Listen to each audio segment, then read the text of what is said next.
Hello my dear friends, आप सभी का हमारे चैनल बीटीयूपी स्टडी पॉइंट में स्वागत है। दोस्त, जो आपकी बायोलॉजी की क्लासेस चल रही थी कोशिका सेल से रिलेटेड, मैंने आपको दो क्लासेस थ्योरी के कंप्लीट कराए हैं और एक आपका एमसीक्यू टाइप के यानी कि ऑप्शनल टाइप के क्वेश्चन को कंप्लीट कराए हैं। ये आज आपका 4th नंबर का क्लास है। यहाँ पे कोशिका पार्ट यहाँ पे 4 आपका लेक्चर चौथा है यहाँ पे, जिसमें हम इंपॉर्टेंट क्वेश्चन की बात कर रहे थे जो कि एंट्रेंस एग्जाम में लगातार आपके पूछे गए क्वेश्चन हैं और ऐसे क्वेश्चन ही आपको एंट्रेंस एग्जाम में भी देखने को मिलेंगे। तो जो मैं क्वेश्चन बता रहा हूं दोस्त, आप लोग हो सके तो नोट डाउन करिएगा या आप वीडियो को 1 से 2 बार देखिएगा ताकि आपको क्वेश्चन अच्छी तरीके से समझ में आ जाए। और दोस्त, इसमें आप लोग अपने आप को जज भी कर सकते हैं कि हम कितना क्वेश्चन को सॉल्व कर पा रहे हैं। तो आप लोग कमेंट करके हमें जरूर बताइएगा कि आप कितने क्वेश्चन इसमें से सॉल्व कर पा रहे हैं, क्योंकि हम इसमें वही क्वेश्चन लाते हैं जो कि हमने थ्योरी क्लासेस में कंप्लीट करा है। अगर आपने हमारे थ्योरी क्लासेस को अच्छी तरीके से देख रखा है तो आप इन सभी क्वेश्चन को आसानी से सॉल्व कर सकते हैं। तो आप लोग हमें कमेंट करके जरूर बताइएगा और हमारे चैनल पे पहली बार विजिट कर रहे हैं तो सब्सक्राइब करिएगा ताकि दोस्त आने वाली हर एक वीडियो का इंफॉर्मेशन आप तक सबसे पहले पहुंच सके। आज का वीडियो दोस्त वेरी इंपॉर्टेंट होने वाला है, खासकर उन स्टूडेंट के लिए जो कि यहाँ पे लगातार जुड़े हुए हैं हमारे साथ और हमारी सभी क्लासेस को अटेंड कर रहे हैं, तो उन्हें काफी अच्छी तरीके से यहाँ पे समझ में आने वाला है। तो चलते हैं दोस्त, हम यहाँ पे क्वेश्चन को स्टार्ट करते हैं। आज का दोस्त जो हमारा फर्स्ट नंबर क्वेश्चन है वो है ऑक्सीसोम की खोज किसके द्वारा की गई थी। ये आपका वेरी इंपॉर्टेंट क्वेश्चन है, ऑक्सीसोम की खोज किसके द्वारा की गई थी। तो ऑप्शन दोस्त आपको यहाँ पे 4 मिलते हैं। फर्स्ट है आपका बीवर साहब, दूसरा है फर्नांडिस मोरन साहब, तीसरा है आपका बेटसन और चौथा है आपका सिंपर साहब। तो इसका दोस्त बिल्कुल जो आपका करेक्ट आंसर है वो आपका बी है, फर्नांडिस मोरन साहब ने ऑक्सीसोम की खोज की थी। ठीक है, आशा करते हैं दोस्त क्वेश्चन आपको समझ में आ रहा होगा। अगर आपने क्लासेस को अटेंड किया है तो आप इसका आंसर आसानी से दे सकते थे। यहाँ पे इसका दोस्त ऑप्शन बी बिल्कुल ही यहाँ पे करेक्ट आंसर है। आगे मैं दोस्त आपको बहुत सारी क्वेश्चनों को डिटेल से बारे में भी बताने वाला हूं। चलेंगे हम अगले क्वेश्चन की ओर। यहाँ पे अगला हमारा जो 17 नंबर का क्वेश्चन है वो है कोशिका से ही कोशिका की उत्पत्ति होती है, यह कथन किसका था। तो इसमें दोस्त ऑप्शन एक है आपका रॉबर्ट ब्राउन साहब का, दूसरा है आपका बिरको, तीसरा है आपका पुरकिंज साहब और चौथा है स्वान साहब। तो इसका आपका बिल्कुल ही करेक्ट आंसर है बिरको। ऑप्शन बी इसका बिल्कुल ही करेक्ट आंसर है, जिसने कहा था कोशिका से ही कोशिका की उत्पत्ति होती है। ठीक है, कोशिका से ही कोशिका की उत्पत्ति होती है, ये आपका बिरको साहब का कथन था। ऑप्शन बी दोस्त इसका भी बिल्कुल ही यहाँ पे करेक्ट आंसर है। अगले क्वेश्चन की ओर यहाँ पे बात करते हैं दोस्त। नेक्स्ट हमारा क्वेश्चन है ग्रेना रहित हरित लवक कहलाता है। तो ग्रेना रहित हरित लवक क्या कहलाता है। ऑप्शन दोस्त आपको 4 मिलते हैं। यहाँ पे अगर आपने पढ़ा होगा, थ्योरी क्लास अटेंड किया होगा तो इस क्वेश्चन को भी आप आसानी से सॉल्व कर सकते हैं, क्योंकि इसको मैंने वहां पे कराया हुआ है। तो ग्रेना रहित हरित लवक क्या कहलाता है। ऑप्शन दोस्त आपको 4 मिलते हैं। फर्स्ट है आपका क्रोमोप्लास्ट, सेकेंड आपका ल्यूकोप्लास्ट और थर्ड है आपका हरित लवक और चौथा है आपका क्रोमेटोफोर। तो इसका दोस्त ऑप्शन डी बिल्कुल ही करेक्ट आंसर होगा, क्रोमेटोफोर इसका आंसर होगा, जो कि ग्रेना रहित हरित लवक कहलाता है। क्या कौन सा कहलाता है, वो आपका क्रोमेटोफोर कहलाता है। ऑप्शन डी दोस्त इसका बिल्कुल ही यहाँ पे करेक्ट आंसर है। अगले क्वेश्चन की बात करते हैं दोस्त। यहाँ पे नेक्स्ट हमारा क्वेश्चन है कोशिका का ऊर्जा गृह है। तो कोशिका का जो हमारा ऊर्जा का घर जिसे कहा जाता है, ऊर्जा गृह, वो हमारा क्या कहलाता है। तो ऑप्शन एक आपका दे रखा है यहाँ पे केंद्रक, दूसरा दे रखा है आपका अंतरप्रद्रव्य जालिका, तीसरा है माइटोकॉन्ड्रिया और चौथा है आपका हरित लवक। तो इसका दोस्त जो आपका करेक्ट आंसर होगा वो आपका माइटोकॉन्ड्रिया होगा, जो कि कोशिका का एक ऊर्जा गृह है, जो कि एनर्जी हाउस के नाम से जाना जाता है माइटोकॉन्ड्रिया को। ठीक है, माइटोकॉन्ड्रिया को एनर्जी हाउस के नाम से भी जाना जाता है, सेल का एनर्जी हाउस। तो आशा करते हैं क्वेश्चन आपको अच्छी तरीके से समझ में आ रहा है। अगर आपने क्लासेस को अटेंड किया है, नहीं कर पाए हैं दोस्त, तो उसमें भी आपको घबराने की जरूरत नहीं है। नीचे मैंने आपको डिस्क्रिप्शन में लिंक दिया है, आप लोग वहां से भी उसको देख सकते हैं। क्लासेस को प्लेलिस्ट में जाइएगा और एक एक क्लासेस को दोस्त आप बहुत ही अच्छी तरीके से देखिएगा। जितने बायोलॉजी के आपके यहाँ पे वीडियो पड़े हुए हैं, सभी लोग आप लोग एक एक करके अच्छे से देखिएगा, सभी आपके लिए वेरी इंपॉर्टेंट है, ठीक है। और एंट्रेंस एग्जाम की अभी डेट कोई भी फिक्स नहीं हुई है और अभी तक आपने आवेदन नहीं किया है तो आवेदन कर सकते हैं। उसकी जो डेट है वो आपका 15 जून है। अभी भी जो स्टूडेंट नहीं कर पाए हैं आवेदन, तो अभी भी आपके पास समय है, आप कर सकते हैं। डेट अभी एग्जाम की डेट फिक्स नहीं हुई है, जल्दी आपका एग्जाम की डेट भी फिक्स हो जाएगी। उसके लिए दोस्त मैं आपको इंफॉर्मेशन के माध्यम से बता दूंगा कि आपकी एग्जाम की तिथि कब होगी, ठीक है। हम चलेंगे दोस्त अगले क्वेश्चन की ओर। यहाँ पे नेक्स्ट हमारा क्वेश्चन है, कोशिकांग किसमें धसे रहते हैं। वेरी इंपॉर्टेंट क्वेश्चन है, वेरी वेरी इंपॉर्टेंट क्वेश्चन है। तो कोशिकांग जो होता है वो किसमें धसे होते हैं, वो हमारे कोशिका द्रव्य में धसे होते हैं। इसका दोस्त बिल्कुल ही करेक्ट आंसर ऑप्शन ए होगा, कोशिका द्रव्य में इसका आंसर हो जाएगा, ठीक है। अगला क्वेश्चन यहाँ पे देखते हैं। नेक्स्ट हमारा क्वेश्चन है 21 नंबर, युग्मानुबंधन किसके दौरान होती है। तो युग्मानुबंधन ये भी आपका समसूत्री विभाजन, अगर आपने पढ़ा होगा, इंटरमीडिएट आपने पढ़ा होगा, असूत्री विभाजन या सेल डिवीजन में आपको देखने को मिलेगा युग्मानुबंधन, ठीक है। इसमें आपको बहुत सी चीजें पढ़नी होती है। मैं आपको अभी थोड़ी थोड़ी चीजें बता दूंगा जो कि एंट्रेंस एग्जाम के लिए इंपॉर्टेंट है, ठीक है। जैसे अभी गुणसूत्र के बारे में भी आपको बता दूंगा कि गुणसूत्र क्या होते हैं, और डीएनए आरएनए के से संबंधित थोड़ा सा आपको जानकारी यहाँ पे दे दूंगा मैं, ठीक है। तो सबसे पहले अभी आपको क्वेश्चन यही था कि युग्मानुबंधन किसके दौरान होती है। तो जो आपका युग्मानुबंधन है ये आपका जाइगोटीन के दौरान होती है, युग्मानुबंधन, ठीक है। जो आपका युग्मानुबंधन क्रिया है ये आपका जाइगोटीन के दौरान होती है। ऑप्शन ए दोस्त इसका भी बिल्कुल ही यहाँ पे करेक्ट आंसर है। अगला क्वेश्चन की दोस्त यहाँ पे बात करते हैं। अगला क्वेश्चन है, पैकेटीन किसके अंतर्गत होती है। तो पैकेटीन किसके अंतर्गत होती है, वो आपका ऑप्शन ए यानी अर्धसूत्री विभाजन में होती है पैकेटीन, ठीक है। नेक्स्ट अगले क्वेश्चन की दोस्त यहाँ पे बात करते हैं। अगला क्वेश्चन है, काइजमेटा का निर्माण किसके अंतर्गत होता है। तो जो हमारा काइजमेटा का इसका निर्माण होता है किसके अंतर्गत होता है, तो ये आपका डिप्लोटीन के अंतर्गत होता है। किसमें दोस्त, डिप्लोटीन। ऑप्शन डी इसका बिल्कुल ही करेक्ट आंसर है। जो हमारा काइजमेटा है वो हमारा डिप्लोटीन के अंतर्गत इसका निर्माण होता है। अगला क्वेश्चन देखते हैं दोस्त यहाँ पे 24 नंबर क्वेश्चन। 24 नंबर क्वेश्चन है समसूत्री विभाजन, ठीक है। समसूत्री विभाजन में आप थोड़ा सा यहाँ पे गुणसूत्र के बारे में भी जान लीजिए। जो हमारा गुणसूत्र होता है, ठीक है, जो गुणसूत्र शब्द का प्रतिपादन किया था वो हमारा वाल्डेयर साहब ने किया था। इसको आप नोट डाउन करिएगा। वाल्डेयर साहब ने 1888 ईस्वी में गुणसूत्र का प्रतिपादन किया था। इसमें आपके सटन और बोवेरी साहब ने सिद्ध किया कि गुणसूत्र ही आनुवंशिकता का आधार है। जो हमारा गुणसूत्र है वही हमारा आनुवंशिकता का अधिकार है। ये हमारे सटन और बोवेरी साहब ने 1902 ईस्वी में इसको सिद्ध किया। अर्थात जो हमारा वंशागति का गुणसूत्री सिद्धांत जो है वो हमारा किसने यहाँ पे दिया, सटन और बोवेरी साहब ने बताया, ठीक है।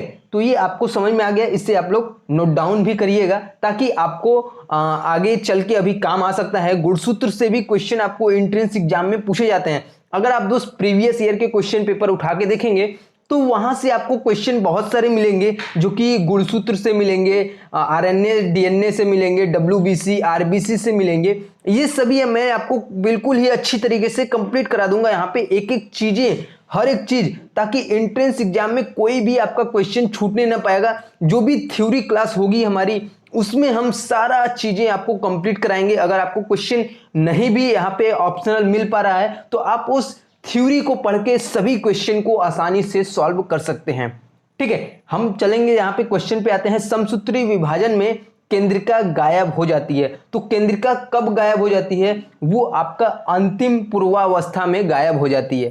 ठीक है, केंद्रिका जो होती है वो आपका अंतिम पूर्वावस्था में गायब हो जाती है। ये आपका किसके अंतर्गत होता है? समसूत्री विभाजन। ये आपका अर्धसूत्री विभाजन। इसमें आपको बहुत चीजें आपको देखने को मिलती हैं, जैसे एक हो गया आपका समसूत्री विभाजन। ये आपका जो आपका समसूत्री विभाजन है, ठीक है, इसकी सर्वप्रथम जो पादपों में इसकी खोज की थी वो आपका स्ट्रासबर्गर साहब ने किया था। स्ट्रासबर्गर साहब ने समसूत्री विभाजन का खोज किया था सन 1875 ईस्वी में। समसूत्री विभाजन का खोज स्ट्रासबर्गर साहब ने किया था। इनके द्वारा इन्होंने जंतुओं में डब्ल्यू फ्लेमिंग के द्वारा की गई थी। ठीक है, इन्होंने व्याख्या किया स्ट्रासबर्गर साहब ने, और इन्होंने जंतुओं में व्याख्या किया कौन? डब्ल्यू फ्लेमिंग साहब ने जंतुओं में व्याख्या किया 1879 ईस्वी में। ठीक है, ये आपका जंतुओं में व्याख्या किया, और 1875 ईस्वी में स्ट्रासबर्गर साहब ने सबसे पहले पादपों में इसकी व्याख्या की, समसूत्री विभाजन की। ठीक है, समसूत्री विभाजन का शब्द जो है वो डब्ल्यू फ्लेमिंग के नाम पे ही पड़ा यहाँ पे, और इसे प्रतिपादित किया गया कब? 1882 ईस्वी में, 1882 में इसके नाम को प्रतिपादित किया गया, और इसका नाम डब्ल्यू फ्लेमिंग साहब के नाम पे ही समसूत्री विभाजन शब्द पड़ा। ठीक है, यह जो आपका समसूत्री विभाजन आप देख रहे हैं, समसूत्री विभाजन यह कोशिका विभाजन का एक बहुत ही सामान्य तरीका है, एक बहुत ही सिंपल तरीका है। यह क्या है? यह कायिक कोशिकाओं में पाया जाता है। जो आपका समसूत्री विभाजन है यह कायिक कोशिकाओं में पाया जाता है, इसलिए इसका नाम कायिक विभाजन भी कहलाता है। ठीक है, तो आशा करते हैं मैं जो चीजें आपको बता रहा हूं वो आपको अच्छी तरीके से समझ में आ रहा है। इसमें आपको केंद्रीय विभाजक आते हैं, वो आपके समसूत्री विभाजक के ही अंतर्गत आते हैं। ठीक है, केंद्रीय विभाजक आते हैं, कोशिका द्रव्य विभाजन, अर्धसूत्री विभाजन। इसमें आपका जो आपका यहाँ पे दे रखा है ना, मध्यावस्था, अंतिम पूर्वावस्था, पश्चावस्था, तो ये आपका एक केंद्रीय विभाजन का ही पार्ट है, जिसमें हम पूर्वावस्था देखते हैं, मध्यावस्था देखते हैं, पश्चावस्था देखते हैं, अंतावस्था देखते हैं। ठीक है, तो ये सभी आपका केंद्रीय विभाजन का ही एक पार्ट है। पूर्वावस्था होता क्या है? इसमें आपको क्वेश्चन में क्या बोल रहा था कि समसूत्री विभाजन में केंद्रिका गायब हो जाती है। तो केंद्रिका कहां गायब हो जाती है? वो आपका अंतिम पूर्वावस्था में गायब हो जाती है। तो पूर्वावस्था क्या होता है? अंतरावस्था में गुणसूत्रों का द्विगुणन होता है, तथा अंतरावस्था के पश्चात पूर्वावस्था आती है। ठीक है, अंतरावस्था के पश्चात ही पूर्वावस्था आती है, जो कि समसूत्री विभाजन की प्रथम तथा लंबी के पश्चात सर्वप्रथम पूर्वावस्था, जो आपका यहाँ पे पूर्वावस्था मैं बता रहा हूं। ठीक है, प्रोफेज जो होता है हमारा, प्रोफेज, मेटाफेज, एनाफेज और टेलोफेज, ये आपके 4 पार्ट होते हैं, वो आपके केंद्रीय विभाजन के पार्ट होते हैं। जो हमारा प्रोफेज होता है, ध्यान से समझने की कोशिश करिएगा, आप लोग इसे समझ सकते हैं, नोट डाउन करने की जरूरत नहीं है। जो चीजें मैं आपको बता रहा हूं, जो इंपॉर्टेंट, अभी मैंने जैसे खोजकर्ता के बारे में बताया, तो उन सभी चीजों को आप यहाँ पे नोट कर सकते हैं, क्योंकि ये सभी चीजें आपको एंट्रेंस एग्जाम में भी क्वेश्चन पूछ सकता है। तो मैं आपको पूर्वावस्था ओनली आपको समझने के लिए यहाँ पे बता रहा हूं। अंतिम पूर्वावस्था में इसका जो समसूत्री विभाजन में केंद्रिका है वो अंतिम पूर्वावस्था में गायब हो जाती है। तो अंतिम पूर्वावस्था जो है, जिसे हम प्रोफेज के नाम से जानते हैं, तो इसमें अंतरावस्था में गुणसूत्रों का द्विगुणन होता है, और अंतरावस्था के पश्चात ही हमारी क्या है? पूर्वावस्था आ जाती है, जो कि समसूत्री विभाजन की प्रथम तथा लंबी अवस्था होती है। प्रत्येक गुणसूत्र का 2 सहायक क्रोमोटिडों में अनुदैर्ध्य विभाजन होता है। केंद्रक कला इसमें टूट जाती है तथा केंद्रिका गायब हो जाती है। अंतिम पूर्वावस्था में तर्कु भी बनते हैं। ठीक है, ये आपका किसमें होता है? अंतिम पूर्वावस्था में होता है। आशा करते हैं दोस्त मैंने आपको जो बताया आपको समझ में आ गया। ये नॉर्मल चीजें हैं, आपको इसमें समझ लेनी चाहिए। ये तो एंट्रेंस एग्जाम में ऐसा नहीं आता, लेकिन जो चीजें मैंने आपको अभी जैसे बताया, जैसे समसूत्री विभाजन, इसकी सर्वप्रथम व्याख्या जैसे पादपों का अलग आया था और जंतुओं में अलग, तो जंतुओं और पादपों में जो आपका डिफरेंस है जैसे समसूत्री विभाजन का जो सर्वप्रथम पादपों में खोज किया था वो आपका स्टार्सबर्गर साहब ने 1875 ईस्वी में किया था। लेकिन जो जंतुओं में खोज किया था समसूत्री विभाजन का वो आपके डब्ल्यू फ्लेमिंग साहब ने 1879 ईस्वी में इसकी खोज की थी। और जो आपका समसूत्री विभाजन जो नाम है इसका, इस शब्द का प्रतिपादन डब्ल्यू फ्लेमिंग के द्वारा ही किया गया। इन्हीं के नाम पे आपका डब्ल्यू, जो आपका समसूत्री विभाजन देख रहे हैं, ये आपका डब्ल्यू फ्लेमिंग के द्वारा ही 1882 ईस्वी में प्रतिपादित किया गया। यह एक कोशिका विभाजन का जो आप डिवीजन कह सकते हैं यहाँ पे, इसका आपका डिवीजन बहुत ही सिंपल एक तरीका है जो जिसे हम समसूत्री विभाजन के नाम से जानते हैं। तो आशा करते हैं दोस्त जो चीजें मैं आपको बता रहा हूं आप लोग यहाँ पे समझने की कोशिश करिएगा। चलेंगे दोस्त हम यहाँ पे नेक्स्ट क्वेश्चन की ओर। इसका हमारा क्वेश्चन का आंसर था बी, बिल्कुल ही करेक्ट आंसर। अगला क्वेश्चन देखते हैं दोस्त यहाँ पे हम। हाँ, यहाँ पे नेक्स्ट क्वेश्चन देखिएगा, 25 नंबर क्वेश्चन है। गुणसूत्रों की वंशागति का सिद्धांत सर्वप्रथम किसने प्रतिपादित किया गया था?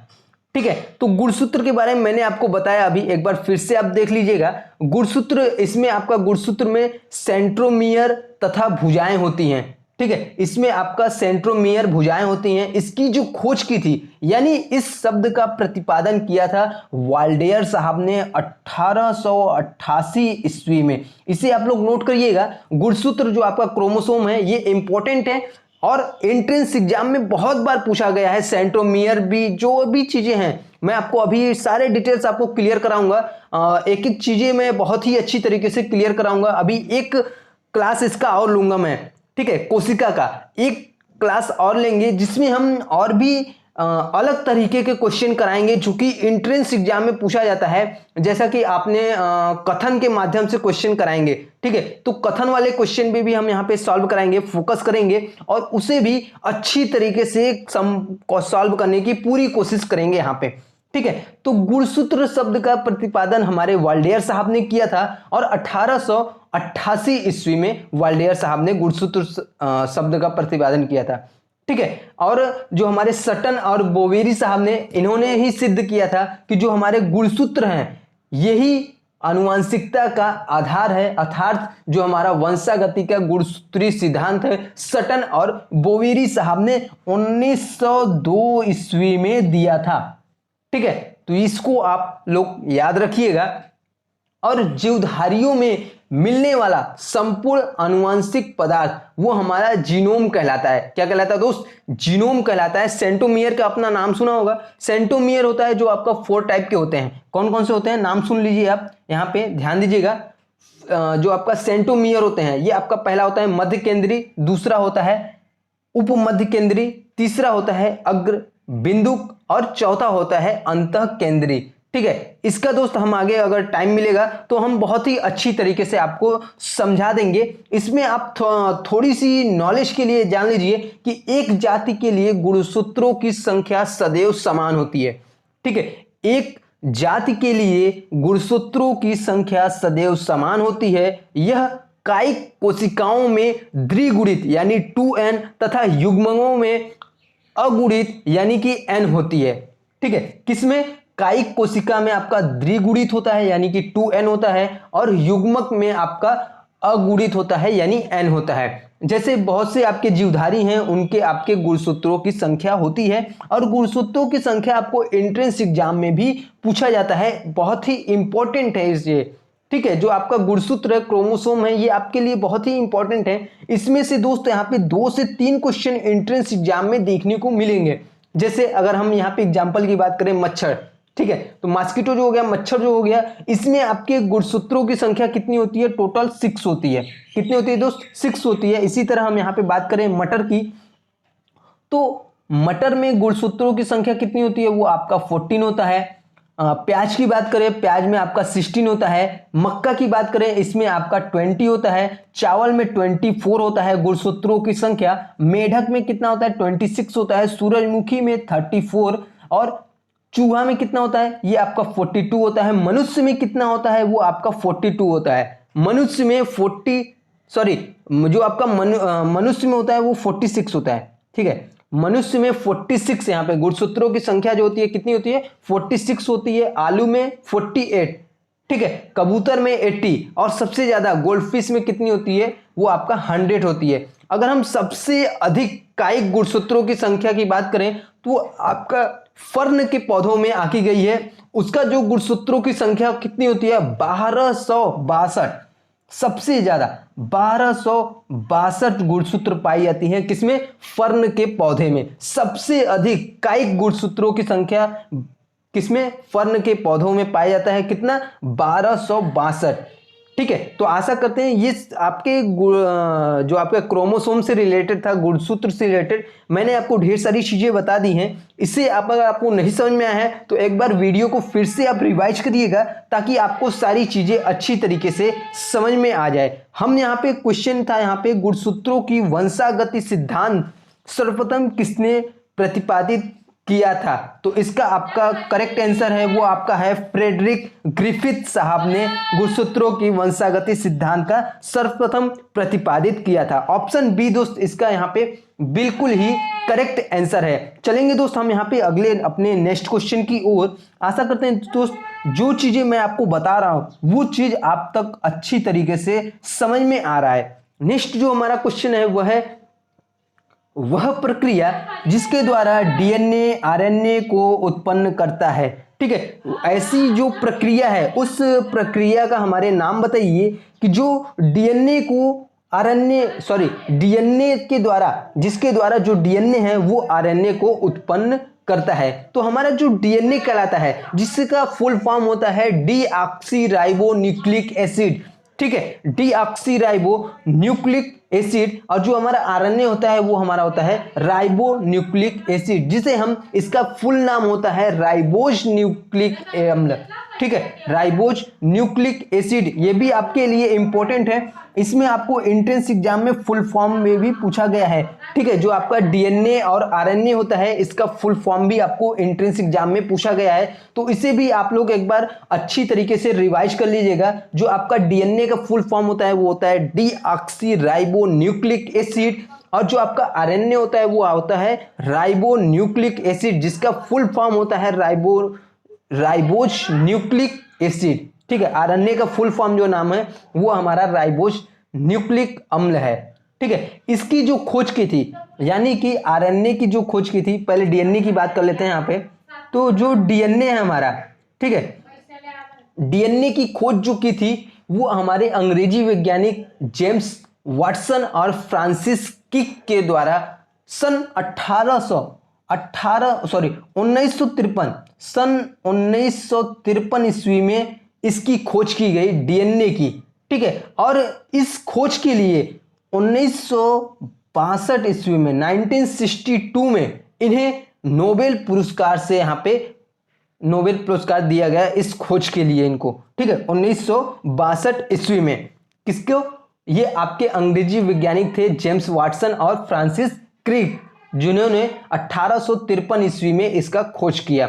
अगर बात करते हैं दोस्त यहाँ पे आरएनए की, तो आरएनए की जो खोज की थी यहाँ पे आरएनए की जो खोज की थी वो हमारे फ्रेडरिक मिशर साहब ने किया था, ठीक है, फ्रेडरिक मिशर साहब ने किया था। थोड़ा सा इसमें हम डिफरेंस जान लेते हैं डीएनए और आरएनए। तो डीएनए में हमारा ऑक्सीराइबो शर्करा होते हैं और जो हमारा आरएनए होता है इसमें हमारा राइबोस शर्करा होता है, ठीक है। डीएनए केंद्रक में उपस्थित गुणसूत्रों में पाया जाता है तथा यह हरित लवक तथा सूत्र कईका में भी पाया जाता है, ठीक है। तो ये आपको रहा यहाँ पे डीएनए आरएनए से रिलेटेड ढेर सारी चीजें।